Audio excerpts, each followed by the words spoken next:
Bonjour à vous, bienvenue sur cette nouvelle vidéo Atelier LJJ. Très contente de vous retrouver pour un nouveau tutoriel sur la chaîne. Aujourd'hui, on va voir ensemble un joli point au crochet. Un point très inspirant qui peut être adapté à plusieurs projets crochet. Et c'est surtout un point très facile à réaliser, donc qui ne demande pas beaucoup de technique, mais qui donne un très joli rendu. Alors, on va présenter dans cette vidéo le pas à pas pour le réaliser en espérant qu'il va vous plaire et qu'il va vous inspirer pour vos futurs projets crochet. N'oubliez pas de vous abonner à la chaîne pour continuer à suivre les nouveautés Atelier LJJ. Vous pouvez aussi voir les tutoriels sur notre page Facebook Atelier LJJ, rejoindre le groupe pour partager avec nous les photos de vos réalisations, vos suggestions et vos commentaires. Alors, on commence tout de suite le tutoriel. Alors, le point qu'on va présenter aujourd'hui se travaille sur une base de 6 plus 2, donc une multiplication de 6 plus 2. Alors, lorsque vous allez commencer par faire votre chaînette de départ, dépendamment de votre projet, vous allez compter pour vos mailles de base une multiplication de 6 jusqu'à ce que vous arrivez au total de centimètres recherché selon le projet, puis vous ajoutez 2 mailles à la fin. Alors, je vais compter 6 mailles à la fois pour commencer.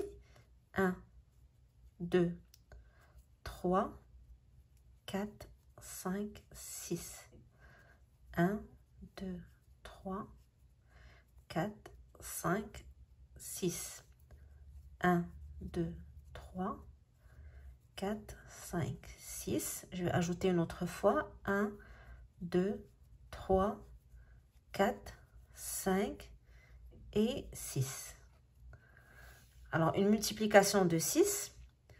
Puis à la fin, lorsqu'on arrive à la longueur voulue pour la chaînette, on va ajouter 2 mailles vers la fin.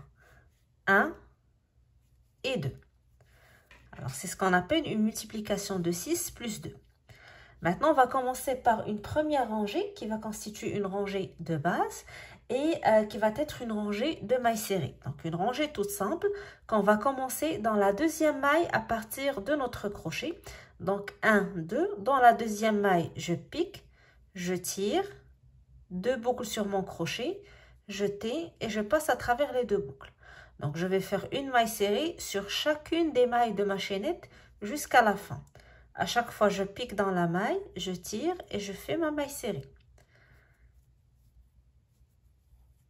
Et je continue ainsi jusqu'à la fin de ma chaînette. Alors maintenant qu'on a terminé la première rangée de mailles serrées, nous allons commencer la deuxième rangée qui va être en fait la première rangée de notre motif. Alors je vais la commencer avec une maille en l'air et je tourne. Dans la même maille, je fais une maille serrée. Je pique dans la même maille, je tire et je fais ma maille serrée. Alors, par la suite, je vais sauter 2 mailles. 1, 2. Et dans la troisième, je vais faire une bride. Donc, je fais un jeté. Dans la troisième maille, je pique, je tire. Jeté, je passe à travers 2 boucles. Jeté, je passe à travers 2 boucles. Je fais une maille en l'air. Et je retourne dans la même maille. Je fais une autre bride. Puis une autre maille en l'air. Et toujours dans la même maille, une autre bride. Alors, j'ai commencé avec une maille serrée dans la toute première maille de la rangée. J'ai sauté 2 mailles. 1, 2. Dans la troisième, je fais une bride, une maille en l'air, une bride, une maille en l'air, une bride. Donc, on a 3 brides séparées d'une maille en l'air à chaque fois.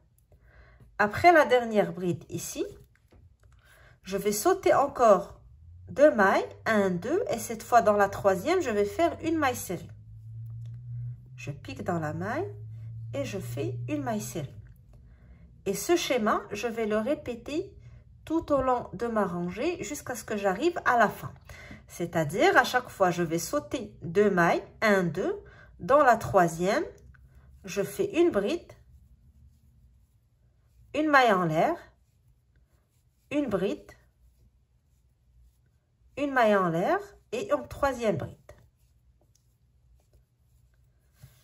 Puis je saute 2 mailles et cette fois je fais une maille serrée dans la troisième maille.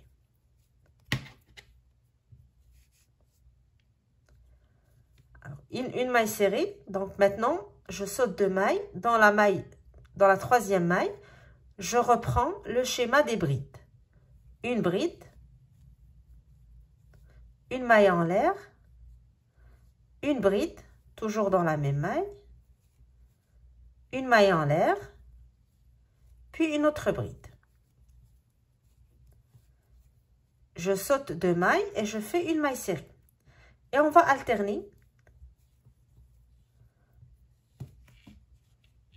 entre le groupe des brides et la maille serrée en sautant à chaque fois 2 mailles avant de travailler dans la troisième jusqu'à ce qu'on arrive à la fin de notre rangée.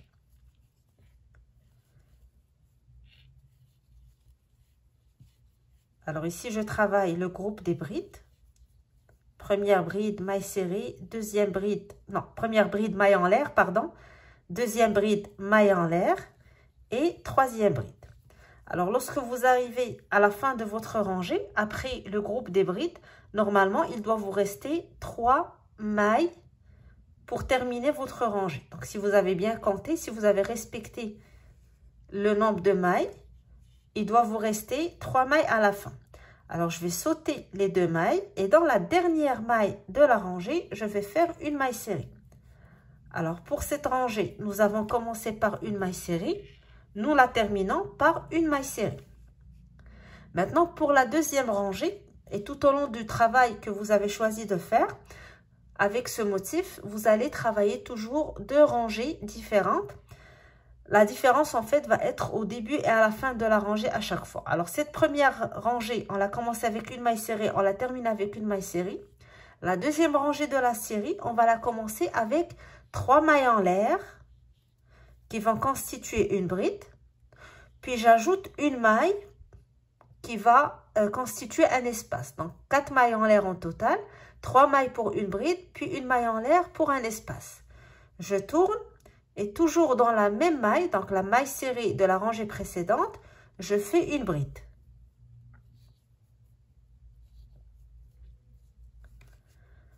Alors maintenant, je passe au groupe de brides de la rangée précédente. J'ai une bride, une maille en l'air, une bride, une maille en l'air, une bride. Je ne travaille jamais sur la première bride, ni dans le premier espace. Je vais directement sur la bride du milieu et je fais une maille serrée. Et je saute directement vers la maille serrée suivante. Donc, je ne travaille pas l'espace ni la bride, je vais dans la maille serrée. Et sur cette maille, je vais faire le groupe de brides. Donc, une bride, une maille serrée, une maille en l'air, pardon. Je ne sais pas pourquoi je dis une maille serrée pour une maille en l'air.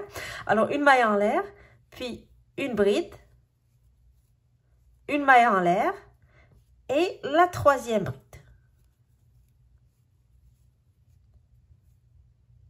Alors, tout au long de notre travail, ou tout au long de cette rangée, vous allez avoir la maille serrée travailler sur la bride du milieu du motif de la rangée précédente. Donc, on va directement sur la bride du milieu, on fait la maille serrée. Et le groupe des brides séparés par les mailles en l'air, on le travaille sur la maille serrée de la rangée précédente. Donc, sur la maille serrée, je fais une bride, une maille en l'air, une bride, une maille en l'air, puis une troisième bride dans la maille. Sur le groupe des brides de la rangée précédente, je prends toujours la bride du milieu et je fais une maille serrée sur la bride. Sur la maille serrée de la rangée précédente, je travaille le groupe de brides. Une bride, une maille en l'air, puis une bride.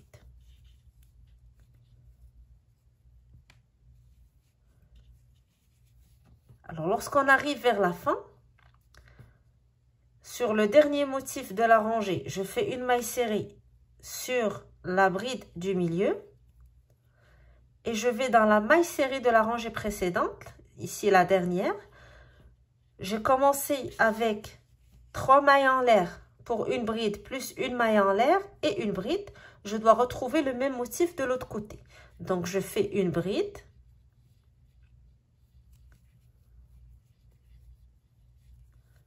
une maille en l'air et une bride.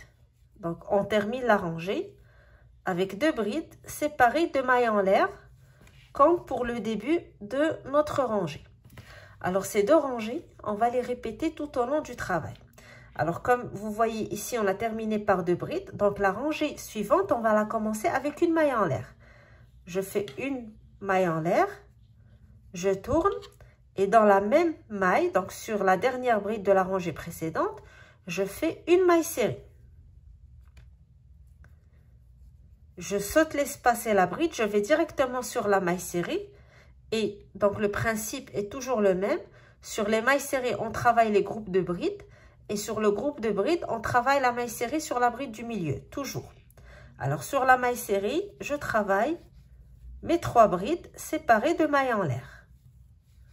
Bride, maille en l'air et la 3e bride. Et je fais la maille serrée sur la bride du milieu.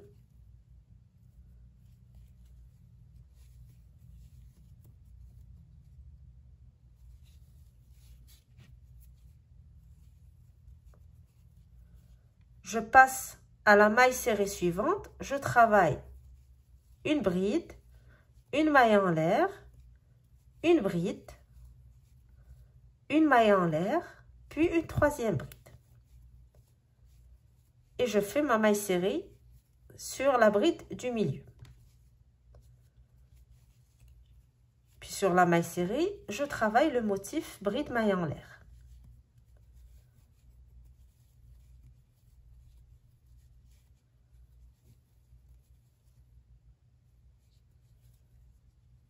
Et maille serrée sur la bride du milieu.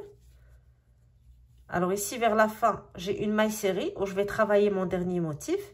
Et il va me rester la bride, puis les 4 mailles en l'air qui constituent la bride et l'espace.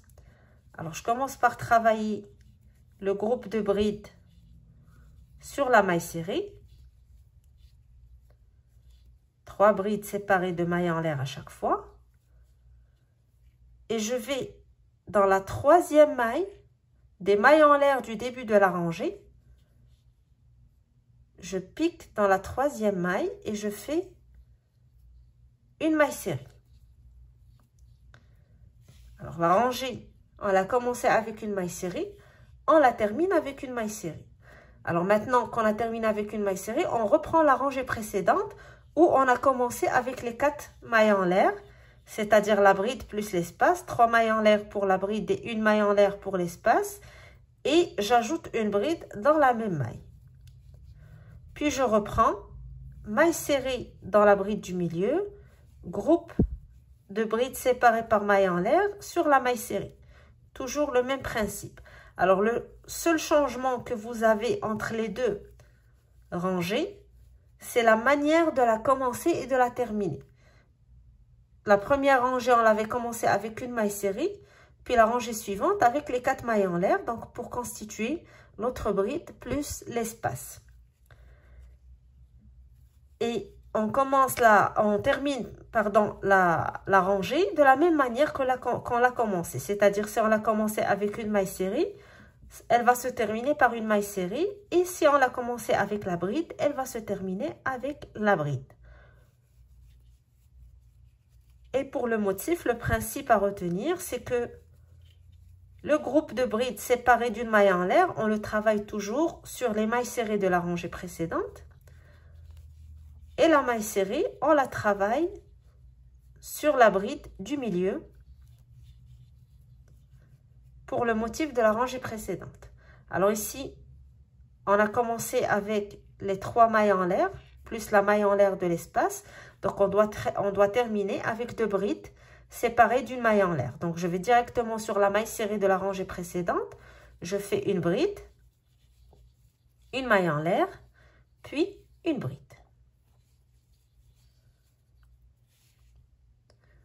Donc, automatiquement, par la suite, pour la rangée d'après, je vais reprendre la rangée précédente, la maille en l'air, puis je commence avec une maille serrée dans la même maille. Alors, lorsque je commence avec la maille serrée, je vais directement sur la maille serrée de la rangée précédente et je commence à travailler mon motif bride, maille en l'air, bride, maille en l'air, bride. Et je reprends le schéma maille serrée, groupe de bride, maille serrée, groupe de bride jusqu'à la fin. Alors, on continue à alterner ces deux rangées jusqu'à ce que vous obtenez les mesures nécessaires selon le projet que vous travaillez. Alors, voici le rendu final du point. J'ai fait un plus grand échantillon pour vous permettre d'apprécier mieux le rendu du point. Alors, vous voyez, c'est un point très simple, pas beaucoup de techniques, des brides, des mailles en l'air, des mailles serrées. Donc, il faut juste respecter le schéma à alterner, puis le début et la fin de chaque rangée pour obtenir ce joli rendu. Alors, un point très simple, très inspirant qu'on peut utiliser pour plein de projets en crochet. Donc, des étoiles, des sacs, des maniques, couvertures bébé, des hauts d'été aussi. Donc, il faut juste choisir le bon fil pour réaliser le projet que vous désirez avec ce point. Alors, en espérant que le tutoriel que vous a plu et que le point vous a inspiré pour des futurs projets en crochet. En tout cas, n'hésitez pas à partager avec nous les photos de vos projets sur la page Facebook Atelier LJJ. Vous pouvez aussi joindre la page Instagram. Alors, n'oubliez pas aussi de vous abonner à la chaîne et à la page Facebook. Les tutoriels sont présents sur les deux plateformes, YouTube et Facebook. Alors, en attendant de lire vos commentaires et de voir vos projets, je vous souhaite un bon crochet et je vous dis à très bientôt sur Atelier LJJ.